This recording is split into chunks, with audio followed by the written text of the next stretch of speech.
Exit ری entry پر گئے ہوئے تارکین کے خروج وعودہ کی مدت میں توسیع کے لیے ضروری ہے کہ مطلوبہ مدت کی فیس بینک کے اسداد سسٹم میں جمع کراتے وقت اس امر کا خیال رکھا جائے کہ فیس درست پورٹل میں جمع کرائی جا رہی ہے۔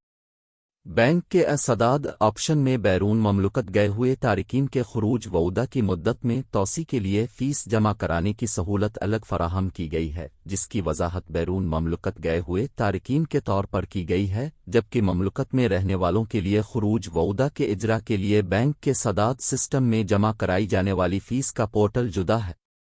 بعض افراد خروج وعودہ کی مدت میں توسیع کے لیے فیس کی ادائیگی کے لیے غلط پورٹل کا انتخاب کرتے ہیں، جس سے ابتدا میں ہی کارروائی مسترد ہو جاتی ہے، کیونکہ جو افراد خروج وعودہ پر گئے ہوتے ہیں بینک کے سسٹم میں بھی ان کا اسٹیٹس بیرون مملکت کا ہوتا ہے، جس کی وجہ جب محض خروج وعودہ کے اجرا کی مد میں فیس جمع کرانے کی کوشش کی جاتی ہے تو سسٹم اسے مسترد کر دیتا ہے۔